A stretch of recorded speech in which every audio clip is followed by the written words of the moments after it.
Bismillahirrahmanirrahim. Good morning, class 6. I'm Miss Subra and I'm here to teach you English 8. Reading lesson number 7 using a telephone. The remaining part of the chapter. Hello, this is me. Is that you? No, it is me. Sorry. Wrong number. This is how not to make a call. Neither speaker has told the order who they are. That is something that you should not do. इस paragraph में ये कहा जा रहा है कि जब आप रिसीवर को अटेंड करते हैं, रिसीवर को उठा लेते हैं, तो आप फौरी तौर पे पूछते हैं कि क्या तुम वही हो जिससे मैंने बात करनी है, या आप अपना नाम बताते हैं, या फिर आप उस शख्स से मुखातिब होकर कहते हैं, उनका नाम लेते हैं। तो अगर वो वही मतलूबा इंसान है तो वो आगे से कहेंगे कि जी मैं हूँ, लेकिन अगर वो मतलूबा इंसान नहीं है तो वो कहेंगे नो। तो फिर उसके बाद जवाबी तौर पे आप उनसे माज़रत करते हुए फ़ोन बंद कर दो। This is how not to make a call. Neither speaker has told the other who they are. That's something that you should not do. जिससे आप बात करना चाह रहे हैं, अगर वो नहीं है और किसी और से बात हो जाती है, तो डेफ़िनेटली आपको ये बिल्कुल भी नहीं करना चाहिए कि आप अगले बंदे टाइम वेस्ट करें या अगले बंदे से बात करें. When the telephone rings, pick it up quickly and give your number. This is 2238-246. Do something that you should. Do not say hello or yes. This is the waste of time. Do not wait for the other person to speak. The person who answers the call should speak first. जिस इंसान ने आपकी call receive की होती है, definitely उसे बोलने का मौका देना चाहिए. और जैसे ही आपकी वो कॉल रिसीव करते हैं तो आपने अपना नंबर बताना है, और उसके बाद आपने हेलो या यस नहीं करना, बल्कि ये वक्त का ज़िया है. और इससे बेहतर है कि आप डायरेक्ट उस शख्स से नाम पूछ लें नंबर बताने के बाद. तो जब वो शख्स नाम बता दे तो फिर अगर तो मतलूबा है तो बात करें, अगर नहीं है तो फिर ना करें. This is 2238-246. This is Mr. Ali. Yes, speak to Mr. Muhammad, please. I'm sorry. He is not in. Would you like to speak to Mrs. Muhammad? No, thank you. I will ring back later. I'm sorry to have troubled you. Not at all. Goodbye.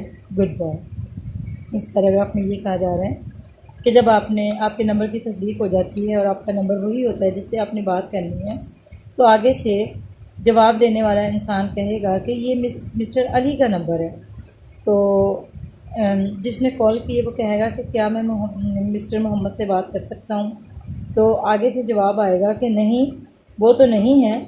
अगर आपने Mrs Mohammad से बात करनी है तो मैं उन्हें call कर लेता हूँ. तो आगे से जवाब आता है नो थैंक यू, मतलब मैं बाद में कॉल कर लूँगा, मैंने आपको डबल ट्रिपल आपको परेशानी दी, मैं माज़रत चाहता हूँ. वो आगे से जवाब देंगे कि नहीं ऐसी कोई बात, अल्लाह हाफिज़. Notice that no one said hello, no one said yes. Both speakers spoke clearly and positively. The conversation finished quickly. Point to remember, speak clearly and slowly. There is no need to shout. Always be polite. If you are given the wrong number, say to the person who answered, I'm sorry, I have the wrong number. If you cannot hear clearly, say, I am sorry, I can't hear you. Will you repeat that, please? Always say number very clearly, 150, 1566, 1666. इसमें ये कहा जा रहा है कि आपने गौर किया होगा कि किसी ने भी ना हेलो नहीं कहा, ना किसी ने यस कहा, ना किसी ने नो कहा. और दोनों बोलने वाले हजरात को, जिन्होंने कॉल की वो भी, जिन्होंने अटेंड की वो भी, उनको हमेशा क्लियर लैंग्वेज में क्लियर बात करनी चाहिए. और इस तरह से ना दोनों का वक्त जो है वो बच जाता है. जैसे फॉर एग्ज़ाम्पल अगर वो नंबर बता देंगे डायरेक्ट तब भी ठीक है. वो ये भी कह रहे हैं कि ज़्यादा शाउट करने की ज़रूरत नहीं है, आहिस्ता बोलने की ज़रूरत नहीं है, और ना ही चीख के बोलने की ज़रूरत है. हमेशा धीमे लहजे में बात करनी चाहिए. अगर आपका रॉन्ग नंबर है फिर भी आगे से मिसबिहेव करने से बेहतर है कि आप अगले बंदे को कहें आई एम सॉरी ये रॉन्ग नंबर है। तो अगला बंदा जब क्लियरली सुन लेगा तो वो भी माज़रत कर लेगा, और यही बेहतर तरीका है। हमेशा एक बात याद रखनी चाहिए, जब आप नंबर बताते हैं तो इतना क्लियर होना चाहिए कि अगले बंदे का वक्त ज़ाया हुए बगैर अगले बंदे को समझ आ जाए। जैसे फॉर एग्ज़ाम्पल नीचे डिजिट्स दिए हुए हैं 150, आपने इसको 150 नहीं कहना, 1566 नहीं कहना, 1666 नहीं कहना, बल्कि आपने क्लियर एक एक डिजिट पर गौर करना है और आपने ऐसे ही कहना है 150, 1566, 1666। इस तरह से अगले बंदे का वक्त ज़ाया हुए बगैर अगले बंदे को नंबर क्लियरली समझ आ जाती है। क्लास 6 मैं उम्मीद करती हूँ कि आपको रीडिंग और एक्सप्लेनेशन की समझ आ गई होगी, और बेहतर है कि प्रैक्टिस के तौर पर आप इसको अपने तौर पर रीडिंग करें और अपने तौर पर एक्सप्लेनेशन भी करें, यानी उसको ट्रांसलेशन भी करें। जब आप ऐसा करेंगे तो आपकी बहुत अच्छी प्रैक्टिस हो जाएगी और आइंदा आने वाले चैप्टर्स में भी आपको इंशाल्लाह प्रॉब्लम नहीं होगी। अपना बहुत ज़्यादा ख्याल रखिएगा।